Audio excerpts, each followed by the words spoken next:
ನಮ್ಮೊಳಗಿನ ದೌರ್ಬಲ್ಯವನ್ನು ಬಳಸಿಕೊಂಡು ಆಧುನಿಕ ಸಾಮಾಜಿಕ ಜಾಲತಾಣಗಳ ಮೂಲಕ ನಡೆಯುವ ಸೈಬರ್ ಕ್ರೈಮ್, ಡಿಜಿಟಲ್ ಅರೆಸ್ಟ್ ಮುಂತಾದ ಆರ್ಥಿಕ ವಂಚನೆಗಳ ಪ್ರಕರಣಗಳ ಬಗ್ಗೆ ಸದಾ ಜಾಗೃತರಾಗಿರಿ ಮತ್ತು ಇತರರಲ್ಲಿ ಅರಿವು ಮೂಡಿಸಿ ಎಂದು ಕೊಡಗು ಜಿಲ್ಲಾ ನೂತನ ಪೊಲೀಸ್ ವರಿಷ್ಠಾಧಿಕಾರಿ ಆರ್.ಎನ್. ಬಿಂದುಮಣಿ ಕರೆ ನೀಡಿದ್ದಾರೆ. ನಗರದ ಪೊಲೀಸ್ ಮೈತ್ರಿ ಭವನದಲ್ಲಿ ನಡೆದ ಮಡಿಕೇರಿ ಉಪವಿಭಾಗದ ಜನಸಂಪರ್ಕ ಸಭೆ ಅಧ್ಯಕ್ಷತೆ ವಹಿಸಿ ಮಾತನಾಡಿದ ಅವರು, ಪ್ರಸ್ತುತ ಸಾಮಾಜಿಕ ಜಾಲತಾಣಗಳ ಮೂಲಕ ಹಣಕಾಸಿನ ವಂಚನೆ ಪ್ರಕರಣಗಳು ಪ್ರಮುಖವಾಗಿ ಹಿರಿಯರು, ನಿವೃತ್ತ ಉದ್ಯೋಗಿಗಳನ್ನೇ ಗುರಿಯಾಗಿಸಿಕೊಂಡು ನಡೀತಾ ಇದೆ. ತಮ್ಮನ್ನ ಸಂಪರ್ಕಿಸುವ ವಂಚಕರು ಹಣವನ್ನು ದುಪ್ಪಟ್ಟು ಮಾಡಿಕೊಡುವ ಆಮಿಷ ಒಡ್ಡಿ ಆರಂಭಿಕ ಹಂತದಲ್ಲಿ ಸಣ್ಣ ಮೊತ್ತವನ್ನು ನೀವು ಅದರಲ್ಲಿ ತೊಡಗಿಸಿದಲ್ಲಿ ಹೆಚ್ಚಿನ ಮೊತ್ತವನ್ನು ನೀಡುತ್ತಾರೆ. ನಂತರದ ದಿನಗಳಲ್ಲಿ ನಿಮ್ಮಲ್ಲಿ ವಿಶ್ವಾಸವನ್ನು ಮೂಡಿಸುವ ಮೂಲಕ ದೊಡ್ಡ ಮೊತ್ತದ ಹಣವನ್ನು ಹೂಡುವಂತೆ ಪ್ರೇರೇಪಿಸಿ ವಂಚಿಸುತ್ತಾರೆ ಅಂತ ಎಚ್ಚರಿಕೆಯ ಮಾತುಗಳನ್ನಾಡಿದರು. ನಿಮ್ಮಲ್ಲಿನ ದೌರ್ಬಲ್ಯಗಳನ್ನೇ ಬಳಸಿಕೊಂಡು ಸಾಮಾಜಿಕ ಜಾಲತಾಣದ ಮೂಲಕ ವಂಚಿಸುವ ಡಿಜಿಟಲ್ ಅರೆಸ್ಟ್ನಂತಹ ಪ್ರಕರಣಗಳಲ್ಲಿ ಸಿಲುಕುವ ಬಹುತೇಕ ಮಂದಿ ಶಿಕ್ಷಣವಂತರೇ ಆಗಿದ್ದಾರೆ. ಯಾವುದೇ ಕಾರಣಕ್ಕೂ ನಿಮ್ಮ ವಾಟ್ಸಪ್, ಫೇಸ್ಬುಕ್ ಸೇರಿದಂತೆ ಯಾವುದೇ ಸಾಮಾಜಿಕ ಜಾಲತಾಣಗಳ ಮೂಲಕ ಬರುವ ಅನಾಮಧೇಯ ಲಿಂಕ್ಗಳನ್ನು ಬಳಸುವ ಪ್ರಯತ್ನ ಮಾಡಬೇಡಿ ಎಂದು ಮನವಿ ಮಾಡಿದವರು, ಇಂತಹ ಯಾವುದೇ ಸಂಕಷ್ಟಕ್ಕೆ ಸಿಲುಕಿದಲ್ಲಿ ಪೊಲೀಸ್ ಇಲಾಖೆಯ 1930 ನೆರವಿಗೆ ದೂರನ್ನು ದಾಖಲಿಸುವಂತೆ ಮನವಿ ಮಾಡಿದರು. ಸಾರ್ವಜನಿಕರು ತಮ್ಮ ಸಮಸ್ಯೆಗಳ ಬಗೆಹರಿಕೆಗೆ ಸಹಾಯವಾಣಿ 112 ಬಳಸುವಂತೆ ಕರೆ ನೀಡಿದವರು, ಮಕ್ಕಳ ಮೇಲಿನ ದೌರ್ಜನ್ಯ, ಬಾಲ್ಯ ವಿವಾಹ ಮುಂತಾದ ಯಾವುದೇ ಕಾನೂನುಬಾಹಿರ ಕೃತ್ಯಗಳನ್ನು ತಡೆಗಟ್ಟುವ ನಿಟ್ಟಿನಲ್ಲಿ ಸಹಾಯವಾಣಿ 1098ಕ್ಕೆ ಹಾಗೂ ಕೌಟುಂಬಿಕ ಸಮಸ್ಯೆಗಳಿಗೆ ಸಿಲುಕಿ ಸಂಕಷ್ಟಕ್ಕೆ ಒಳಗಾಗುವ ಮಹಿಳೆಯರ ನೆರವಿಗಾಗಿ ಸಹಾಯವಾಣಿ 181ಕ್ಕೆ ಕರೆ ಮಾಡಿ ನೆರವನ್ನು ಪಡೆಯಬೇಕೆಂದು ಎಸ್ಪಿ ಬಿಂದುಮಣಿಯವರು ತಿಳಿಸಿದರು. ಕೊಡಗು ಜಿಲ್ಲೆ ಜನವಿರಳವಾದ ಪ್ರದೇಶವಾಗಿದೆ. ದೂರದಲ್ಲಿ ಮನೆಗಳು ಇರುವ ಹಿನ್ನೆಲೆ ತಮ್ಮ ಮನೆಗಳಿಗೆ ಸಿಸಿ ಕ್ಯಾಮೆರಾಗಳನ್ನು ಅಳವಡಿಸಿಕೊಳ್ಳಿ. ಮನೆಯಿಂದ ಸಾಕಷ್ಟು ದಿನಗಳ ಕಾಲ ಹೊರಗೆ ಇರಬೇಕಾದ ಪ್ರಸಂಗಗಳು ಉದ್ಭವಿಸಿದಾಗ ತಮ್ಮ ಸಮೀಪದ ಪೊಲೀಸ್ ಠಾಣೆಗೆ ಮಾಹಿತಿಯನ್ನು ನೀಡಿ. ಪ್ರಮುಖವಾಗಿ ತಮ್ಮ ಮನೆಗಳಲ್ಲಿ ಇರಬಹುದಾದ ಬೆಲೆ ಬಾಳುವ ವಸ್ತುಗಳನ್ನು ಬ್ಯಾಂಕ್ ಲಾಕರ್ನಲ್ಲಿ ಸುರಕ್ಷಿತವಾಗಿಡುವಂತೆ ಸಲಹೆ ನೀಡಿದರು. ಪ್ರವಾಸಿ ಕೇಂದ್ರವಾಗಿರುವ ಕೊಡಗು ಜಿಲ್ಲೆಯಲ್ಲಿ ಹೋಂಸ್ಟೇ ಉದ್ಯಮ ದೊಡ್ಡ ಪ್ರಮಾಣದಲ್ಲಿದೆ. ಅನುಮತಿ ರಹಿತವಾಗಿ ಹೋಂಸ್ಟೇಗಳನ್ನು ನಡೆಸ್ತಾ ಇದ್ದಲ್ಲಿ ಅಂತವರ ವಿರುದ್ಧ ಕಾನೂನುಬದ್ಧವಾಗಿ ಕ್ರಮ ಕೈಗೊಳ್ಳಲಾಗುತ್ತೆ ಎಂದು ಬಿಂದುಮಣಿ ಎಚ್ಚರಿಕೆ ನೀಡಿದರು. ಜಿಲ್ಲೆಯ ತೋಟಗಳಲ್ಲಿ ಕಾರ್ಯನಿರ್ವಹಿಸಲು ಹೊರ ಜಿಲ್ಲೆ, ಹೊರ ರಾಜ್ಯಗಳಿಂದ ಸಾಕಷ್ಟು ಕಾರ್ಮಿಕರು ಆಗಮಿಸುತ್ತಾರೆ. ಯಾವುದೇ ತೋಟಗಳಲ್ಲಿ ಇಂತಹ ಕಾರ್ಮಿಕರನ್ನು ಇಟ್ಟುಕೊಳ್ಳುವ ಸಂದರ್ಭ ಅವರ ಆಧಾರ್ ಕಾರ್ಡ್ ಸೇರಿದಂತೆ ಅಗತ್ಯ ದಾಖಲೆಗಳನ್ನು ಪರಿಶೀಲಿಸಬೇಕು. ಅವರು ಎಲ್ಲಿಂದ ಬಂದವರೆಂಬುದನ್ನು ಖಚಿತಪಡಿಸಿಕೊಳ್ಳುವುದಲ್ಲದೆ ಈ ಬಗ್ಗೆ ಪೊಲೀಸ್ ಇಲಾಖೆಗೆ ಮಾಹಿತಿಯನ್ನು ಒದಗಿಸುವುದು ತೋಟ ಮಾಲೀಕರ ಜವಾಬ್ದಾರಿಯೂ ಆಗಿದೆ ಎಂದರು. ಮಡಿಕೇರಿ ಸೇರಿದಂತೆ ಜಿಲ್ಲೆಯ ಪಟ್ಟಣ ಪ್ರದೇಶಗಳಲ್ಲಿ ವಾಹನ ನಿಲುಗಡೆ ದೊಡ್ಡ ಸಮಸ್ಯೆಯಾಗಿದೆ. ಈ ಹಿನ್ನೆಲೆಯಲ್ಲಿ ಮಹತ್ತರವಾದ ಬದಲಾವಣೆಗೆ ಚಿಂತನೆಯನ್ನ ನಡೆಸಲಾಗಿದ್ದು, ಇದಕ್ಕೆ ಎಲ್ಲರ ಸಹಕಾರ ಅಗತ್ಯವೆಂದು ಎಸ್ಪಿ ಬಿಂದುಮಣಿ ಮನವಿ ಮಾಡಿದರು.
ಗ್ರಾಮೀಣ ಭಾಗಗಳ ಅಂಗಡಿ ಮುಂಗಟ್ಟುಗಳಲ್ಲಿ ಸಿಗರೆಟ್ ಸೇರಿದಂತೆ ಮಾದಕ ಪದಾರ್ಥಗಳ ಮಾರಾಟ ನಡೀತಾ ಇದೆ.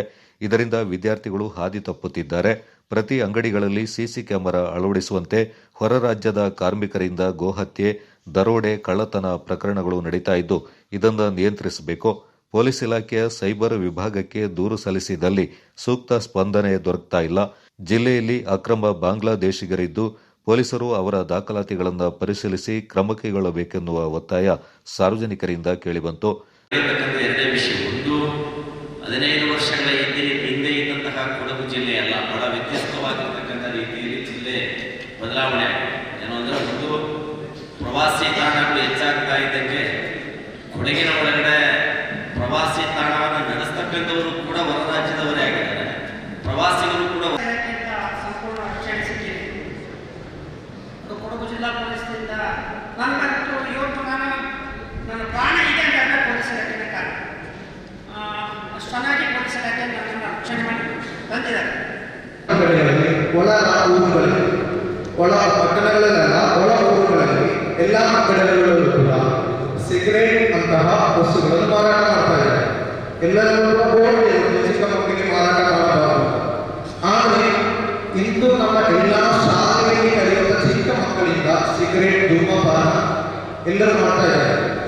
ಅದಕ್ಕೆ ಈಗ ಪೊಲೀಸವರು ಹೇಳ್ತಾರೆ ನಮ್ಗೆ ಯಾವ ಸೆಕ್ಷನಲ್ಲಿ ನಾವು ಇವ್ರ ಮೇಲೆ ಕೇಸ್ ಹಾಕಬೇಕು. ಅದಕ್ಕೆ ಯಾವುದೂ ರೂಲ್ಸ್ ಇಲ್ಲ ಅಂತ. ಆದರೂ ಕೂಡ ನಾನು ಒಂದು ಹೇಳಲಿಕ್ಕೆ ಇಷ್ಟಪಡ್ತೇನೆ, ನೀವೀಗ ಮನೆ ಮನೆಗೆ ಪೊಲೀಸ್ ಅಂತ ಮಾಡಿದ್ದೀರಾ, ಬೀಟ್ ಪೊಲೀಸ್ ಮಾಡಿದ್ದೀರಾ, ಇಟ್ಸ್ ವೆರಿ ಗುಡ್. ಇವು ಹೇಳಿದ್ರೆ ಮೊನ್ನೆ ನೀವು ನೋಡಿರ್ಬೋದು, ಕ್ರಿಸ್ಮಸ್ ನ್ಯೂ ಇಯರ್ ಟೈಮಲ್ಲಿ ಎಲ್ಲ ಹೆಸರಾಗಿತ್ತು, ಟ್ರಾನ್ಸ್ಫರ್ ಆಗಿ ಬಂದು ಎಲ್ಲ ಹೆಸರಿಗೆ ತಲುಪಿತ್ತು. ಸೊ ಸುಮಾರು ಜನ ಪ್ರವಾಸಿಗರು 31st ಬರಬೇಕಿತ್ತು, ಎಲ್ಲ ತುಂಬ ಕ್ಯಾನ್ಸಲ್ ಮಾಡಿಬಿಟ್ಟು ಕುಶಾಲ ಬಂದ್ಬಿಟ್ಟು ಜಸ್ಟ್ ಅಲ್ಲಿಂದ ಹೋಗುವಂಥ ವ್ಯವಸ್ಥೆ ಆಗ್ತಾಯಿದೆ. ದಯವಿಟ್ಟು ನಮ್ಮ ಪಾರ್ಕಿಂಗ್ಗೆ ಒಂದು ಪ್ರಥಮ ಆದ್ಯತೆ ಕೊಡಬೇಕು ಅಂತ ಹೇಳ್ತಾ ಇದ್ದೀನಿ ಮೇಡಮ್.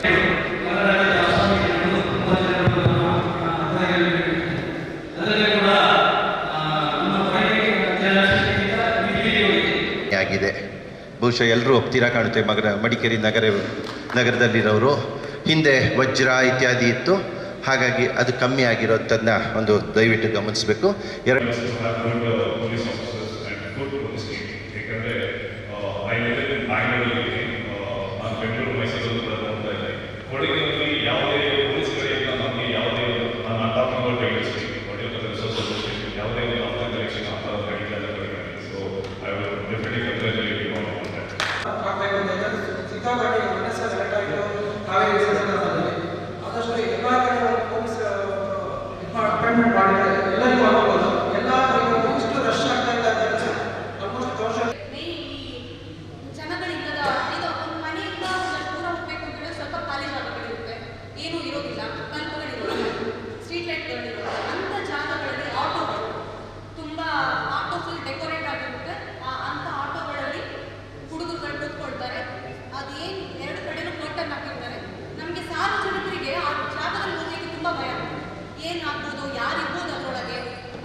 ನಾವು ಕಲಿಬೇಕಾದಷ್ಟೇ ಎಲ್ಲಿ ಏನೇನು ನಡೀತಾ ಇದೆ ಅಂತ ತಕ್ಷಣ ಪೊಲೀಸ್ ಇಲಾಖೆಗೆ ಫೋನ್ ಮಾಡಬೇಕು, ಕನಸಿರಲ್ಲ.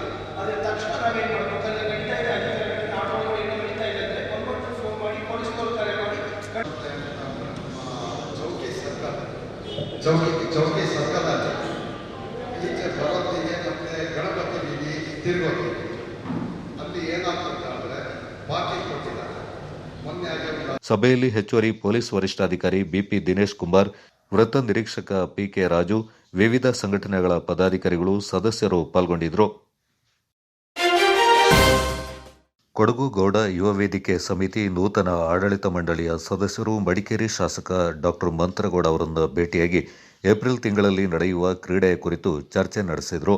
ನೂತನ ಆಡಳಿತ ಮಂಡಳಿ ಆಯ್ಕೆಯಾಗಿದ್ದು ಅಧ್ಯಕ್ಷ ಬಾಲಾಡಿ ಮನೋಜ್ ನೇತೃತ್ವದಲ್ಲಿ ಶಾಸಕ ಮಂತ್ರಗೌಡ ಅವರಿಂದ ಕುಶಾಲನಗರ ವಿಶ್ರಾಂತಿ ಗೃಹದಲ್ಲಿ ಭೇಟಿಯಾಗಿ ಕೊಡಗು ಗೌಡ ಯುವ ವೇದಿಕೆ ವತಿಯಿಂದ ನಡೆಯುವ ಒಲಿಂಪಿಕ್ ಮಾದರಿಯ ಕ್ರೀಡಾಕೂಟದ ಕುರಿತು ಚರ್ಚೆ ನಡೆಸಲಾಯಿತು.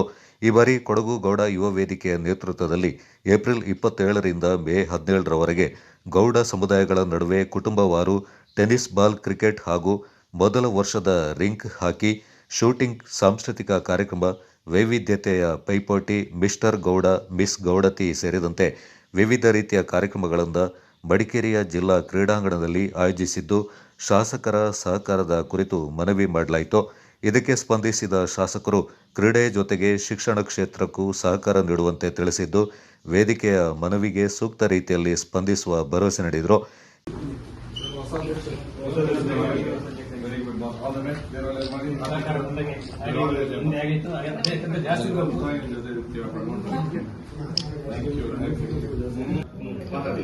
ಏಪ್ರಿಲ್ 27th ಸ್ಟಾರ್ಟ್ ಆಗುತ್ತೆ sir. April 27th family tournament ಇದೆ. ಅದು ಈ ಬಾರಿ ಟೆನ್ನಿಸ್ ಮಾಡ್ತಾ ಇದ್ವಿ. ಪ್ಲಸ್ ಒಂದು 300 ಫ್ಯಾಮಿಲೀಸ್ ಎಕ್ಸ್ಪೆಕ್ಟ್ ಮಾಡ್ತಾ ಇದ್ವಿ. 282 ಲಾಸ್ಟ್ ಟೈಮ್ ಮಾಡಿದಾಗ ಪ್ಲೇಡ್. ಸೊ ಫಸ್ಟ್ ಟೈಮ್ ನಾವು ರಿಗ್ ಹಾಕಿನ ಇಂಟ್ರೊಡ್ಯೂಸ್ ಮಾಡ್ತಾ ಇದ್ವಿ, ಸೂಪರ್ 5. ಸೊ ಅದ್ ಮಾಡ್ತಿದ್ವಿ. ಮತ್ತೆ ಒಂದು ಕಲ್ಚರಲ್ ಅರೇನಾ ಅಂತ ಹೇಳ್ಬಿಟ್ಟು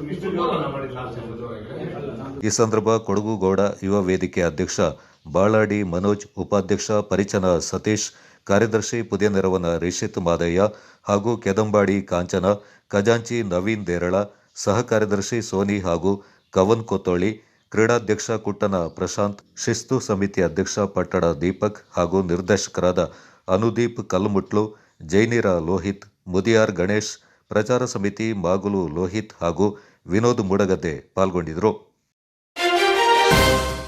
ಕೊಡಗು ವೈದ್ಯಕೀಯ ವಿಜ್ಞಾನಗಳ ಸಂಸ್ಥೆ, ಬೋಧಕ ಆಸ್ಪತ್ರೆ, ಸೋಮವಾರಪೇಟೆ ಲಯನ್ಸ್ ಕ್ಲಬ್, ತಾಲೂಕು ಒಕ್ಕಲಿಗರ ಸಂಘ ಹಾಗೂ Somwarpet taluk home stay association ಇವರ ಸಂಯುಕ್ತಾಶ್ರಯದಲ್ಲಿ ಬೃಹತ್ ಉಚಿತ ಆರೋಗ್ಯ ತಪಾಸಣಾ ಹಾಗೂ ಚಿಕಿತ್ಸಾ ಶಿಬಿರ ಜನವರಿ 12ರಂದು ಒಕ್ಕಲಿಗರ ಸಮುದಾಯ ಭವನದಲ್ಲಿ ಬೆಳಗ್ಗೆ 9:30ರಿಂದ ಸಂಜೆ 4 ಗಂಟೆಯವರೆಗೆ ನಡೆಯಲಿದೆ ಎಂದು ಲಯನ್ಸ್ ಅಧ್ಯಕ್ಷ ಬಿಎಸ್ ರಾಮಶೆಟ್ಟಿ ಹೇಳಿದ್ದಾರೆ.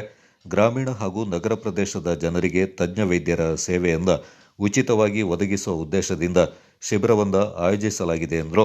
ಶಿಬಿರದಲ್ಲಿ ಜನರಲ್ ಮೆಡಿಸಿನ್ ಹಾಗೂ ಜನರಲ್ ಸರ್ಜರಿ, ಪ್ರಸೂತಿ ಮತ್ತು ಸ್ತ್ರೀರೋಗ, ಮಕ್ಕಳ ಮತ್ತು ಚಿಕಿತ್ಸಾ ವಿಭಾಗ, ಮೂಳೆ ಹಾಗೂ ಕೀಲು ಚಿಕಿತ್ಸೆಯೊಂದಿಗೆ ಕಣ್ಣು, ಕಿವಿ, ಮೂಗು ಮತ್ತು ಅಲ್ಲದೆ ಚರ್ಮರೋಗ, ದಂತ ಚಿಕಿತ್ಸೆ, ಮಾನಸಿಕ ಆರೋಗ್ಯ ಮತ್ತು ಶ್ವಾಸಕೋಶ ಸಂಬಂಧಿತ ಸಮಸ್ಯೆಗಳಿಗೂ ತಜ್ಞ ವೈದ್ಯರಿಂದ ತಪಾಸಣೆ ಹಾಗೂ ಸಲಹೆ ನೀಡಲಾಗುತ್ತೆ.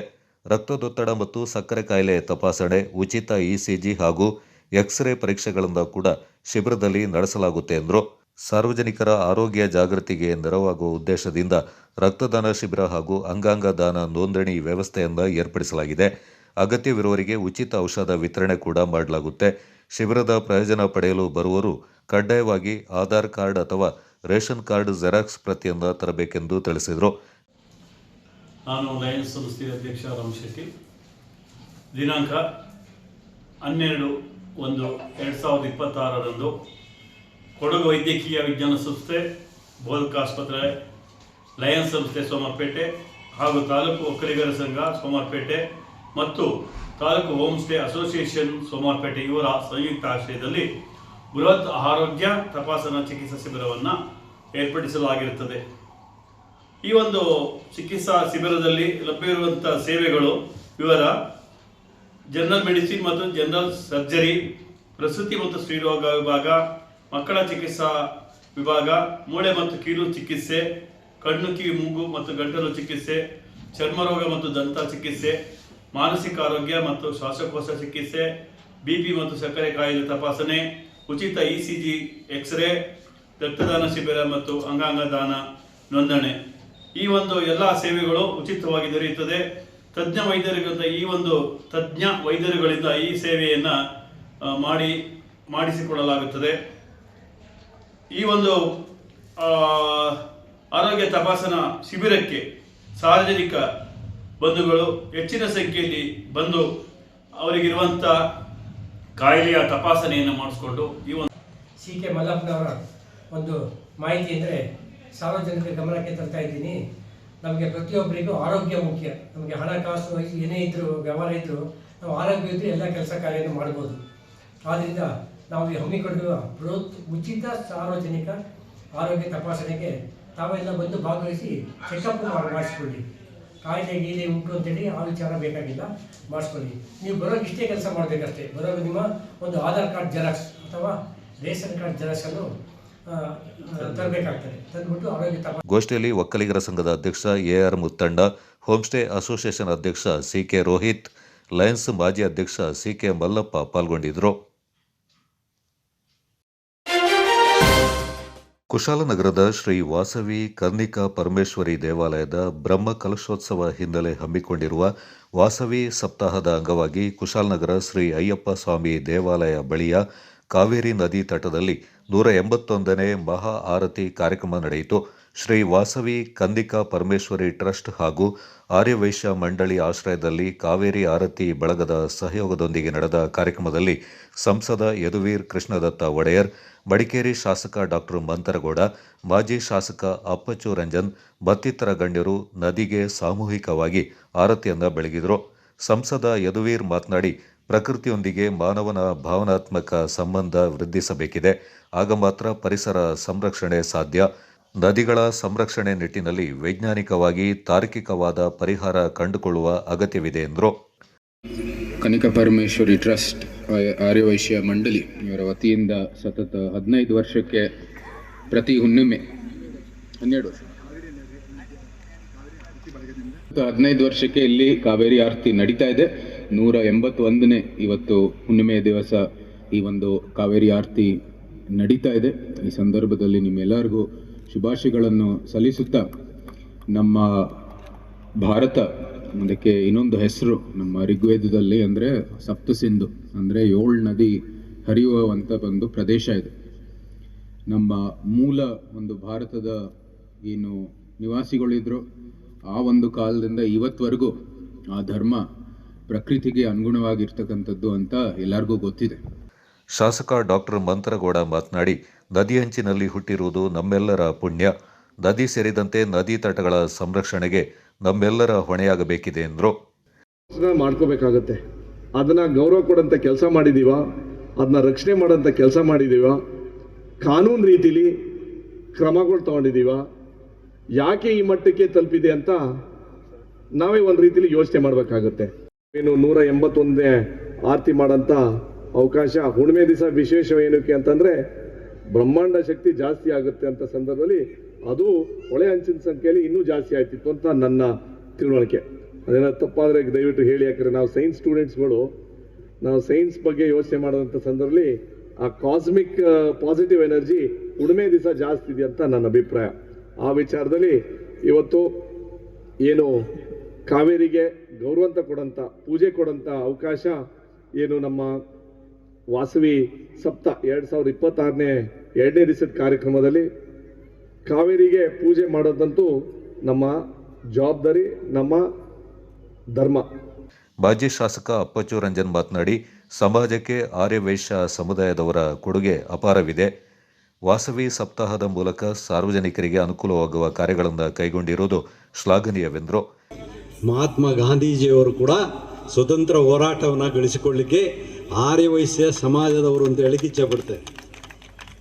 ಹಾಗಾಗಿ ಆರ್ಯವೈಶ್ಯ ಸಮಾಜದವರ ಈ ಸಪ್ತಾಹ ಕಾರ್ಯಕ್ರಮ ಏನಿದೆ, ಸಾರ್ವಜನಿಕರಿಗೆಲ್ಲರೂ ಕೂಡ ಇದರ ಪ್ರಯೋಜನವನ್ನು ಪಡ್ಕೊಳ್ಬೇಕು ಅಂತ ಹೇಳೋ ಉದ್ದೇಶವನ್ನು ಚಿಂತನೆ ಮಾಡಿ ಎಲ್ಲರೂ ಕೂಡ ಈ ಸಮಾಜದಿಂದ ಆರೋಗ್ಯದ ಬಗ್ಗೆ, ಡ್ರಗ್ಸ್ನ ಬಗ್ಗೆ ಹಲವಾರು ರೀತಿಯ ಮಾಹಿತಿಯನ್ನು ಕೊಡುವಂಥ ಕೆಲಸವನ್ನು, ಒಳ್ಳೆಯ ಕೆಲಸವನ್ನು ಮಾಡ್ತಾ ಇದ್ದಾರೆ.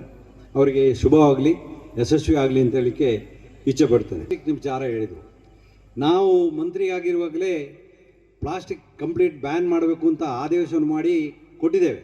ಆದರೆ ಇದುವರೆಗೂ ಕೂಡ ಇಂಪ್ಲಿಮೆಂಟ್ ಆಗಿಲ್ಲ ಅಂತ ಹೇಳೋದು ಕೂಡ ನಮ್ಮ ಎಲ್ಲರಿಗೂ ಗೊತ್ತಿರುವಂಥ ವಿಚಾರ. ಕೊಡ್ಲಿಪೇಟೆ ಕಿರಿಕೊಡ್ಲಿ ಮಠಾಧೀಶರಾದ ಶ್ರೀ ಸದಾಶಿವ ಸ್ವಾಮೀಜಿಯವರು ಮಾತನಾಡಿ, ಕಾವೇರಿ ನದಿ ಆರತಿ ಕಾರ್ಯಕ್ರಮದಿಂದ ಮಾತ್ರ ಇಂದು ನದಿ ಅಲ್ಪ ಮಟ್ಟಿಗಾದರೂ ತನ್ನ ಪಾವಿತ್ರ್ಯತೆಯನ್ನು ಉಳಿಸಿಕೊಂಡಿದೆ ಎಂದರು. ಕಾವೇರಿ ನದಿ ಸ್ವಚ್ಛತಾ ಆಂದೋಲನದ ಸಂಚಾಲಕ MN ಚಂದ್ರಮೋಹನ್ ಮಾತನಾಡಿ, ಪ್ರತಿಯೊಬ್ಬರೂ ನದಿಗೆ ಮಾಲೀಕರಾದಾಗ ಮಾತ್ರ ನದಿ ಸಂರಕ್ಷಣೆ ಸಾಧ್ಯ ಎಂದರು. ಮಾಡ್ತಾರೆ ಎಲ್ಲರೂ, ಆದ್ರೆ ಏನೂ ಆಗೋದಿಲ್ಲ. 1 ಕೋಟಿ ಬಾಟಲ್, ಖಾಲಿ ಬಾಟಲ್ ಇಲ್ಲಿ ನದಿ ಪಾಲಾಗ್ತದೆ ಅಥವಾ ಅರಣ್ಯದ ಪಾಲಾಗ್ತದೆ, ಸಾರ್ವಜನಿಕ ಸ್ಥಳದ ಪಾಲಾಗ್ತಾ ಇದೆ. ದಯವಿಟ್ಟು ಕೇಂದ್ರ ಸರ್ಕಾರಕ್ಕೆ ನಮ್ಮ ಒಂದು ನಾನು ಇವತ್ತು ಮೋದಿಯವರೇ ಇಲ್ಲಿ ಬಂದಿದ್ದಾರೆ ಅಂತ ಭಾವಿಸ್ತಿದ್ದೀನಿ. ಯಾಕೆಂದ್ರೆ ಕೇಂದ್ರ ಸರ್ಕಾರದ ಪ್ರತಿನಿಧಿ ಜೊತೆಗೆ ನಾನು ಇನ್ನೊಂದು ಹೆಜ್ಜೆ, ನಮ್ಮ ಮಹಾರಾಜರು ಇಲ್ಲಿ ಬಂದಿದ್ದಾರೆ. ನನಗೆ ಇನ್ನೂ ಅನ್ನಿಸ್ತದೆ ಇಲ್ಲಿ ಆಗುತ್ತೆ. ಜೊತೆಗೆ ಅವರ ಪಕ್ಕದಲ್ಲಿ ಕೂತಿದ್ದಾರೆ ನಮ್ಮ ರಾಜ್ಯ ಪ್ರತಿನಿಧಿ, ಅವರು ಕೂಡ ತುಂಬಾ ಆಸಕ್ತಿಯಲ್ಲಿದ್ದಾರೆ. ಜೊತೆಗೆ ಮಾಜಿ ಪ್ರತಿನಿಧಿ ಕೂಡ ನಮ್ಮ ಜೊತೆಗಿದ್ದಾರೆ. ಶ್ರೀಗಳು ನಿರಂತರವಾಗಿ ಕೆಲಸ ಮಾಡಲಿಕ್ಕೆ ನಮಗೆ ಹುಮ್ಮಸ್ಸು ಕೊಡ್ತಾರೆ. ಈ ತರ ಮಾಡಿ ಯಾವ ಶ್ರೀಗಳು ಬೇಕಾದ್ರೂ ಇಲ್ಲಿಗೆ ಕರ್ಕೊಂಡು ಕರ್ಕೊಂಡ್ ಬರ್ತೀನಿ ಅಂತಾರೆ. ನಾವು ಅವ್ರು ಹೇಳ್ತಾರೆ, ನೀವು ಕರೆದ್ರೆ ಸಾಕು ನಾವು ಬರ್ತೀವಿ ಅಂತ ಹೇಳೋಷ್ಟಕ್ಕೆ ಶ್ರೀಗಳಿದ್ದಾರೆ ನಮ್ಮ ಸದಾಶಿವ ಸ್ವಾಮೀಜಿಯವರು. ಶ್ರೀ ವಾಸವಿ ಕಂದಿಕಾ ಪರಮೇಶ್ವರಿ ಟ್ರಸ್ಟ್ ಹಾಗೂ ಆರ್ಯವೈಶ್ಯ ಮಂಡಳಿ ಅಧ್ಯಕ್ಷ ಬಿಆರ್ ನಾಗೇಂದ್ರ ಪ್ರಸಾದ್, ವಾಸವಿ ಕಂದಿಕಾ ಪರಮೇಶ್ವರಿ ಟ್ರಸ್ಟ್ನ ಕಾರ್ಯದರ್ಶಿ ಪ್ರವೀಣ್, ಸಮಾಜದ ಹಿರಿಯರಾದ ಗಣಪತಿ ದೇವಸ್ಥಾನ ಸೇವಾ ಸಮಿತಿಯ ಮಾಜಿ ಅಧ್ಯಕ್ಷ ವಿಎನ್ ವಸಂತಕುಮಾರ್ ಈ ಸಂದರ್ಭ ಪಾಲ್ಗೊಂಡಿದ್ದರು. ಕೊಡಗು ಗೌಡ ಯುವ ವೇದಿಕೆ ವತಿಯಿಂದ ಏಪ್ರಿಲ್ 27ರಿಂದ ಮೇ 17ರವರೆಗೆ ಗೌಡ ಕುಟುಂಬಗಳ ಸಮ್ಮಿಲನ ಕ್ರೀಡಾಕೂಟ ಮತ್ತು ವೈವಿಧ್ಯಮಯ ಕಾರ್ಯಕ್ರಮಗಳನ್ನು ಆಯೋಜಿಸಲಾಗಿದೆ ಎಂದು ಕೊಡಗು ಗೌಡ ಯುವ ವೇದಿಕೆಯ ಕಾರ್ಯದರ್ಶಿ ಪುದಿಯನೆರವನ ರಿಷಿತ್ ಮಾದಯ್ಯ ತಿಳಿಸಿದ್ದಾರೆ. ನಗರದಲ್ಲಿ ಸುದ್ದಿಗೋಷ್ಠಿಯಲ್ಲಿ ಮಾತನಾಡಿದ ಅವರು, ಗೌಡ ಜನಾಂಗದ ಒಗ್ಗಟ್ಟು, ಅಭಿವೃದ್ಧಿ, ಹಕ್ಕೊತ್ತಾಯ, ಕ್ರೀಡೆ, ಸಾಮಾಜಿಕ ಮತ್ತು ಸಾಂಸ್ಕೃತಿಕ ಬೆಳವಣಿಗೆಗಾಗಿ ಕಳೆದ ಹಲವು ವರ್ಷಗಳಿಂದ ವೈವಿಧ್ಯಮಯ ಕಾರ್ಯಕ್ರಮಗಳನ್ನು ಆಯೋಜಿಸುತ್ತಾ ಬರಲಾಗ್ತಾ ಇದೆ. ಇದೀಗ ಬಾಳಾಡಿ ಮನೋಜ್ ಕುಮಾರ್ ಅವರ ಅಧ್ಯಕ್ಷತೆಯಲ್ಲಿ ಕೊಡಗು ಗೌಡ ವೇದಿಕೆಯ ನೂತನ ಸಮಿತಿ ರಚನೆಗೊಂಡಿದ್ದು, ಈ ಸಮಿತಿ ವತಿಯಿಂದ ಹಲವು ವಿಭಿನ್ನ ಕಾರ್ಯಕ್ರಮಗಳನ್ನು ಕೈಗೆತ್ತಿಕೊಳ್ಳಲು ಯೋಜನೆಯನ್ನು ರೂಪಿಸಲಾಗಿದೆ ಎಂದರು. 10 ಕುಟುಂಬ 18 ಗೋತ್ರದ ಗೌಡ ಜನಾಂಗದ 27ನೇ ವರ್ಷದ ಗೌಡ ಕುಟುಂಬಗಳ ಸಮ್ಮಿಲನ ಕ್ರೀಡಾಕೂಟ ಏಪ್ರಿಲ್ 27ರಿಂದ ಮೇ 17ರವರೆಗೆ ಮಡಿಕೇರಿಯ ಜನರಲ್ ತಿಮ್ಮಯ್ಯ ಜಿಲ್ಲಾ ಕ್ರೀಡಾಂಗಣದಲ್ಲಿ ನಡೆಯಲಿದೆ. ಕ್ರೀಡಾಕೂಟದಲ್ಲಿ ಕುಟುಂಬವಾರು ಟೆನ್ನಿಸ್ ಬಾಲ್ ಕ್ರಿಕೆಟ್ ಪಂದ್ಯಾವಳಿ ಹಾಗೂ ಗೌಡ ಜನಾಂಗ ಬಾಂಧವರಿಗೆ ಕುಟುಂಬವಾರು ಸೂಪರ್ 5 ರಿಂಗ್ ಹಾಕಿ ಕ್ರೀಡಾಕೂಟ, ಗುಂಡು ಹೊಡೆಯುವ ಸ್ಪರ್ಧೆ ಮತ್ತು ಮಿಸ್ಟರ್ ಗೌಡ ಮಿಸ್ ಗೌಡತಿ ಎಂಬ ಸಾಂಸ್ಕೃತಿಕ ಕಲರವವನ್ನು ಹಮ್ಮಿಕೊಳ್ಳಲಾಗಿದೆ ಎಂದು ರಿಷಿತ್ ಮಾದಯ್ಯ ಹೇಳಿದರು. ಕಳೆದ ವರ್ಷ ನಡೆದ ಗೌಡ ಜನಾಂಗದ ಕ್ರಿಕೆಟ್ ಪಂದ್ಯಾವಳಿಯಲ್ಲಿ 292 ಕುಟುಂಬಗಳು ಪಾಲ್ಗೊಂಡಿದ್ದವು. ಈ ಬಾರಿ 300ಕ್ಕೂ ಹೆಚ್ಚು ಕುಟುಂಬ ತಂಡಗಳು ಪಾಲ್ಗೊಳ್ಳುವ ನಿರೀಕ್ಷೆ ಇದೆ ಎಂದರು. ಇದೇ ಪ್ರಪ್ರಥಮ ಬಾರಿ ಗೌಡ ಜನಾಂಗದವರಿಗೆ ಕುಟುಂಬವಾರು ಹಾಕಿ ಕ್ರೀಡಾಕೂಟವನ್ನು ಆಯೋಜನೆ ಮಾಡಲಾಗಿದೆ. ಇದು 5 ಆಟಗಾರರನ್ನು ಒಳಗೊಂಡ ರಿಂಕ್ ಹಾಕಿ ಮಾದರಿಯಲ್ಲಿ ನಡೆಯಲಿದೆ. ಸುಮಾರು 100 ಕುಟುಂಬಗಳು ಪಾಲ್ಗೊಳ್ಳುವ ನಿರೀಕ್ಷೆ ಇದೆ ಎಂದರು. ಗೌಡ ಜನಾಂಗದ ಸಾಂಸ್ಕೃತಿಕ ಕ್ರೀಡೆಯಾದ ಕಾಯಿಗೆ ಗುಂಡು ಹೊಡೆಯುವ ಸ್ಪರ್ಧೆಯನ್ನು 12 ಬೋರ್ ಮತ್ತು 0.22 ರೈಫಲ್ ಮತ್ತು ಏರ್ ರೈಫಲ್ ಎಂಬ 3 ವಿಭಾಗದಲ್ಲಿ ಆಯೋಜನೆ ಮಾಡಲಾಗಿದೆ. ಇದೇ ಮೊದಲ ಬಾರಿಗೆ ಗೌಡ ಜನಾಂಗದ ಯುವ ಪ್ರತಿಭೆಗಳನ್ನು ಗುರುತಿಸಲು ಮಿಸ್ಟರ್ ಗೌಡ ಮತ್ತು ಮಿಸ್ ಗೌಡತಿ ಎಂಬ ಸ್ಪರ್ಧೆಯನ್ನು ನಡೆಸಲಾಗ್ತಾ ಇದೆ. ಬಹಳಷ್ಟು ವಿವಿಧ ರೀತಿಯ ಕಾರ್ಯಕ್ರಮಗಳನ್ನು ಹಮ್ಮಿಕೊಂಡು ಬರ್ತಾ ಇದೆ. ಈಗ ತಾನೇ ಬಾಲಾಡಿ ಮನೋಜ್ ಅವರ ನೂತನ ಸಮಿತಿ ಆಗಿದ್ದು, ಅವರ ಅಧ್ಯಕ್ಷತೆಯಲ್ಲಿ ಕೊಡಗು ಗೌಡ ಯುವ ವೇದಿಕೆ 2026ರ ವರ್ಷಕ್ಕೆ ಹಲವು ಕಾರ್ಯಕ್ರಮಗಳನ್ನು ಆಯೋಜಿಸಲು ಕಾರ್ಯಯೋಜನೆಯನ್ನು ರೂಪಿಸಿದೆ. 10 ಕುಟುಂಬ 18 ಗೋತ್ರದ ಗೌಡ ಜನಾಂಗದ 27ನೇ ವರ್ಷದ ಗೌಡ ಕುಟುಂಬಗಳ ಸಮ್ಮಿಲನ ಕ್ರೀಡಾಕೂಟ ಏಪ್ರಿಲ್ 27ರಿಂದ ಮೇ 17ರ ತನಕ ಮಡಿಕೇರಿಯ ಜನತಿಮ್ಮಯ್ಯ ಜಿಲ್ಲಾ ಕ್ರೀಡಾಂಗಣದಲ್ಲಿ ಆಯೋಜಿಸಿಕೊಳ್ಳಲಾಗಿದೆ. ಈ ಕ್ರೀಡಾಕೂಟದಲ್ಲಿ ಕುಟುಂಬವಾರು ಟೆನ್ನಿಸ್ ಬಾಲ್ ಕ್ರಿಕೆಟ್ ಪಂದ್ಯಾವಳಿ ಹಾಗೂ ಪ್ರಪ್ರಥಮ ಬಾರಿಗೆ ಗೌಡ ಜನಾಂಗ ಬಾಂಧವರಿಗೆ ಕುಟುಂಬವಾರು ಸೂಪರ್ 5 ರಿಂಗ್ ಹಾಕಿ ಕ್ರೀಡಾಕೂಟವನ್ನು ಪರಿಚಯಿಸುತ್ತಿದೆ. ಅದೇ ರೀತಿ ಗೌಡ ಜನಾಂಗದ ಸಂಪ್ರದಾಯ ಆಗಿರುವಂತಹ ಗುಂಡು ಹೊಡೆಯುವ ಸ್ಪರ್ಧೆ ಹಾಗೂ ಇದೇ ಮೊದಲ ಬಾರಿಗೆ ಒಂದು ಸಾಂಸ್ಕೃತಿಕ ಕಲರವ ಹೇಳುವಂತಹ ಮಿಶ್ರ ಗೌಡ ಮತ್ತು ಮಿಶ್ರ ಗೌಡತಿ ಎಂಬ ಸ್ಪರ್ಧೆಯನ್ನು ಇದೇ ಮೊದಲ ಬಾರಿಗೆ ಪರಿಚಯಿಸುತ್ತಿದೆ. ಗೌಡ ಜನಾಂಗದ ಕುಟುಂಬವಾದ ಟೆನ್ನಿಸ್ ಬಾಲ್ ಪಂದ್ಯಾಟ ಬಹಳ ತುಂಬಾ ವರ್ಷದ ಇತಿಹಾಸ ಇರುವಂತಹ ಒಂದು ಕ್ರೀಡಾಕೂಟ. ಇದೇ ನಮ್ಮ ಮಡಿಕೇರಿಯ ಜಿಲ್ಲಾ ಕ್ರೀಡಾಂಗಣದಲ್ಲಿ ಸುಮಾರು 1999ರಲ್ಲಿ ಈ ಕ್ರೀಡಾಕೂಟ ಪ್ರಾರಂಭವಾಯಿತು. ಅದು ಮೊದಲಿಗೆ ಸಾಂಸ್ಕೃತಿಕ ಅಕಾಡೆಮಿಯ ಆಯೋಜನೆ ಮಾಡಿದಂತಹ ಈ ಕ್ರೀಡಾಕೂಟಕ್ಕೆ ಕೆದುಂಬಾಡಿ ಕುಟುಂಬಸ್ಥರ ನೆರವಿನೊಂದಿಗೆ ಈ ಕ್ರೀಡಾಕೂಟವನ್ನು ಪ್ರಾರಂಭಿಸಿಕೊಂಡು ಬಂದರು. ಅದಾದ ನಂತರ ಸುಮಾರು 2013ರ ತನಕ ಸಾಂಸ್ಕೃತಿಕ ಅಕಾಡೆಮಿ ಈ ಕ್ರೀಡಾಕೂಟವನ್ನು ನಡೆಸಿಕೊಂಡು ಬಂತು. ಅದಾದ ನಂತರ 2013ರಿಂದ ಕೊಡಗು ಗೌಡ ಯುವ ವೇದಿಕೆ ಗೌಡ ಜನಾಂಗದ ಕ್ರೀಡಾಕೂಟದ ಜವಾಬ್ದಾರಿಗಳನ್ನು ವಹಿಸಿಕೊಂಡು ಇನ್ನೂ ಕೂಡ ಆ ಕ್ರೀಡಾಕೂಟವನ್ನು ಮುಂದುವರಿಸುತ್ತಲೇ ಬರ್ತಾ ಇದೆ. ಅದೇ ರೀತಿ ನಮ್ಮ ಏನು ಟೆನ್ನಿಸ್ ಬಾಲ್ ಕ್ರಿಕೆಟ್ ಪಂದ್ಯಾಟ ಏನಿದೆ, ಇದರಲ್ಲಿ ಬಹಳಷ್ಟು ಇತಿಹಾಸಗಳಿವೆ, ಬಹಳಷ್ಟು ಕುಟುಂಬಗಳು ಭಾಗವಹಿಸಿದ ಇತಿಹಾಸಗಳಿವೆ. ಇಲ್ಲಿಯ ತನಕ ಚೆರೆಮನೆ ಕಪ್ 2018ರಲ್ಲಿ 292 ಕುಟುಂಬ ಭಾಗವಹಿಸಿದ್ದು ಅತಿ ಹೆಚ್ಚು ಕುಟುಂಬಗಳು ಭಾಗವಹಿಸಿದಂತ ಒಂದು ಕ್ರೀಡಾಕೂಟ ಆಗಿದೆ. ಕೊಡಗು ಗೌಡ ಯುವ ವೇದಿಕೆ ಅಧ್ಯಕ್ಷ ಬಾಳಾಡಿ ಮನೋಜ್ ಕುಮಾರ್ ಮಾತನಾಡಿ, ಕೊಡಗು ಗೌಡ ಯುವ ವೇದಿಕೆ ನಡೆಸುವ ಕ್ರೀಡಾಕೂಟಕ್ಕೆ 2023ರಿಂದ ಸರ್ಕಾರದಿಂದ ಅನುದಾನ ಬಿಡುಗಡೆಯಾಗಿಲ್ಲ. ಈ ಹಿಂದಿನ ವರ್ಷಗಳಲ್ಲಿ ಅನುದಾನ ನೀಡಲಾಗಿದೆ ಎಂದರು. ಜನಾಂಗ ಬಾಂಧವರು ಹಾಗೂ ಹಿತೈಷಿಗಳ ನೆರವಿನಿಂದ ಕ್ರೀಡಾಕೂಟವನ್ನು ಯಶಸ್ವಿಯಾಗಿ ಮುಂದುವರಿಸುತ್ತಾ ಬಂದಿದ್ದೇವೆ. ಮುಖ್ಯಮಂತ್ರಿಗಳ ಕಾನೂನು ಸಲಹೆಗಾರರು ಹಾಗೂ ವಿರಾಜಪೇಟೆ ಶಾಸಕರಾದ ಎಸ್ ಪೊನ್ನಣ್ಣ ಅವರ ಬಳಿ ಅನುದಾನದ ಕುರಿತು ಚರ್ಚೆ ನಡೆಸಲಾಗಿದೆ. ಶಾಸಕರು ಈ ವರ್ಷ ಅನುದಾನವನ್ನು ಸರ್ಕಾರದಿಂದ ಕೊಡಿಸುವುದಾಗಿ ಭರವಸೆ ನೀಡಿದ್ದಾರೆ. ಮಡಿಕೇರಿ ಶಾಸಕ ಡಾಕ್ಟರ್ ಮಂತ್ರಗೌಡ ಅವರು ಕ್ರೀಡಾಕೂಟಕ್ಕೆ ಸಹಕಾರ ನೀಡುವುದಾಗಿ ಹೇಳಿದ್ದಾರೆ. ಈ ಕಾರ್ಯಕ್ರಮಕ್ಕೆ ಬಹಳಷ್ಟು ಅನುದಾನದ ಅವಶ್ಯಕತೆ ಇರುವುದರಿಂದ ಶಾಸಕರು ಅನುದಾನ ಬಿಡುಗಡೆ ಮಾಡುವಂತೆ ಬಾಳಾಡಿ ಮನೋಜ್ ಕುಮಾರ್ ಒತ್ತಾಯಿಸಿದರು. ಗೋಷ್ಠಿಯಲ್ಲಿ ಕೊಡಗು ಗೌಡ ಯುವ ವೇದಿಕೆಯ ಉಪಾಧ್ಯಕ್ಷರಾದ ಪರಿಚನ ಸತೀಶ್, ಎಡಿಕೇರಿ ಪ್ರಸನ್ನ, ಕಾರ್ಯದರ್ಶಿ ಕೆದಂಬಾಡಿ ಕಾಂಚನಗೌಡ ಹಾಗೂ ಆಹಾರ ಸಮಿತಿ ಅಧ್ಯಕ್ಷರಾದ ಪೈಕೇರ ಗಗನ್ ದೇವಯ್ಯ ಪಾಲ್ಗೊಂಡಿದ್ದರು.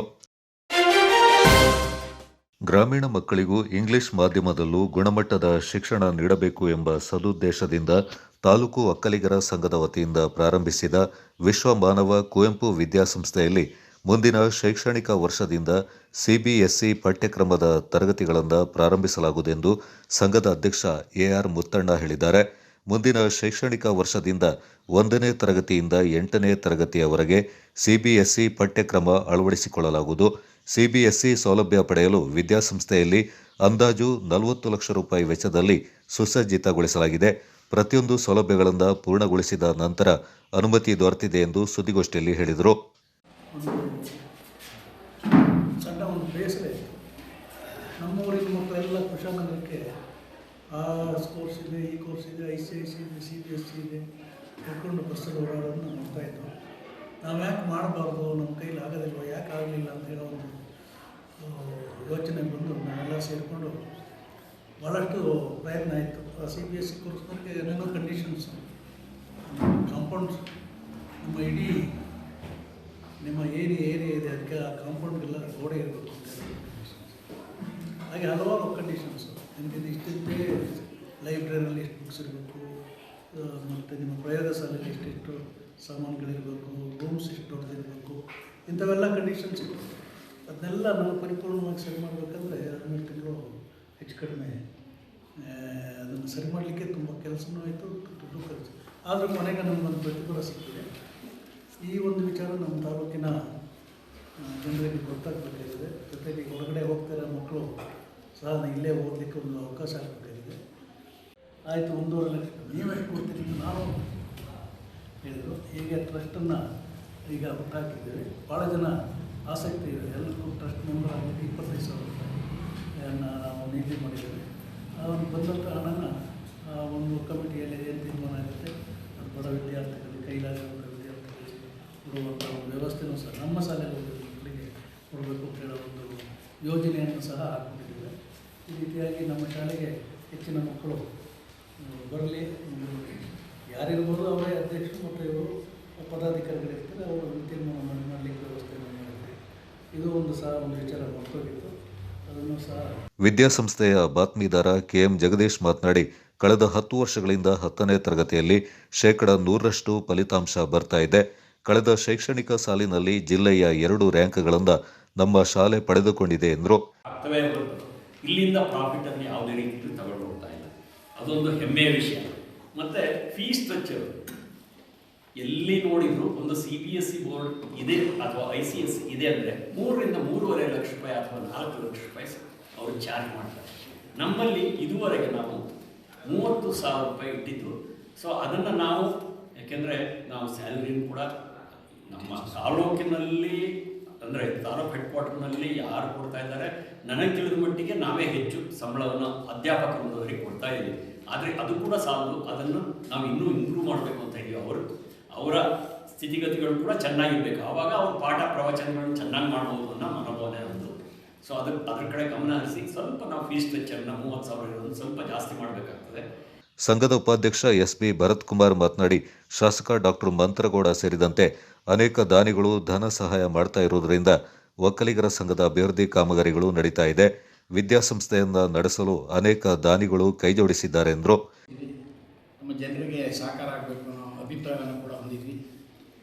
ಅದೇ ರೀತಿ ನಾವು ಇನ್ನು ಮುಂದೆ ಕೂಡ ನಮ್ಮಲ್ಲಿ ಈಗಾಗಲೇ ವ್ಯವಸ್ಥೆಗಳಲ್ಲಿ ಮೊದಲನೇದಾಗಿ ಇವತ್ತು ವೆಹಿಕಲ್ ಜಾಸ್ತಿ ಇರೋದ್ರಿಂದ ಪಾರ್ಕಿಂಗ್ ಪ್ರಾಬ್ಲಮ್, ಇದನ್ನು ಸರಿ ಮಾಡಬೇಕು ಅಂತ ಈಗಾಗಲೇ ಅಧ್ಯಕ್ಷರು ಕೂಡ ಮುಂಭಾಗದಲ್ಲಿ ನಮ್ಮ ಶಾಸಕರ ನಿಧಿಯಿಂದ 50 ಲಕ್ಷ ರೂಪಾಯಿಗಳನ್ನು ಕೊಡ್ತೀವಿ ಅಂತ ಹೇಳಿದರೆ ಒಂದು ಅಲ್ಲಿ ತಡೆಗೋಡೆ ಆಗಬೇಕಾಗಿದೆ. ಅದು ಕೂಡ ಒಂದು ಕೆಲಸ ಮುಖ್ಯವಾಗಿ ಆಗಬೇಕು. ಹಾಗಾಗಿ ಜೊತೆಗೆ ನಾವು ಈ ಸಂಘವನ್ನು ಇನ್ನೂ ಉತ್ತಮವಾಗಿ ಬೆಳೆಸಲಿಕ್ಕೆ, ಅದು ಈ ಸುತ್ತಮುತ್ತಲ ಸೋಮವಾರಪೇಟೆ ಕೊಡಗು ಜಿಲ್ಲೆಯಲ್ಲಿ ಒಂದು ಉತ್ತಮವಾದ ಒಂದು ಸಂಘ ಆಗಿದೆ ಅಂತ ಹೇಳಲಿಕ್ಕೆ ನಮಗೆ ಹೆಮ್ಮೆ. ಅದನ್ನು ನಿಮ್ಮ ಮುಂದೆ ನಾನು ಪ್ರಕಟಣೆ ಮಾಡಬೇಕು ಅನ್ನೋ ಉದ್ದೇಶವನ್ನು ನಿಮ್ಮ ಮುಂದೆ ಹೇಳ್ತಾ ಇದ್ದೀನಿ. ಗೋಷ್ಠಿಯಲ್ಲಿ ಕಾರ್ಯದರ್ಶಿ ಗಣಪತಿ, ಖಜಾಂಚಿ ಲಿಂಗರಾಜು, ನಿರ್ದೇಶಕರಾದ ಪಾಪಯ್ಯ, ರಾಜಪ್ಪ, ರವಿ, ಹರೀಶ್, ಪ್ರಕಾಶ್, ಚಂಗಪ್ಪ ಪಾಲ್ಗೊಂಡಿದ್ದರು. ಹುಣ್ಣಿಮೆಯ ಅಂಗವಾಗಿ ನಾಪಕ್ಲು ಗ್ರಾಮ ಪಂಚಾಯಿತಿ ಹಾಗೂ ಶ್ರೀ ಕ್ಷೇತ್ರ ಧರ್ಮಸ್ಥಳ ಗ್ರಾಮಾಭಿವೃದ್ಧಿ ಯೋಜನೆಯ ಭಾಗಮಂಡಲ ವಲಯದ ವತಿಯಿಂದ ನಾಪಕ್ಲುವಿನಲ್ಲಿ ಜೀವನದಿ ಕಾವೇರಿಗೆ 181ನೇ ಮಹಾ ಆರತಿಯನ್ನು ಅರ್ಪಿಸುವ ಕಾರ್ಯಕ್ರಮ ನಡೆಸಲಾಯಿತು. ನಾಪಕ್ಲು ಸಮೀಪದ ಕೊಟ್ಟಮುಡಿ ಸೇತುವೆ ಬಳಿಯ ಕಾವೇರಿ ನದಿ ತಟದಲ್ಲಿ ಆರತಿ ಬೆಳಗಿ ಪ್ರಾರ್ಥನೆ ಸಲ್ಲಿಸಲಾಯಿತು.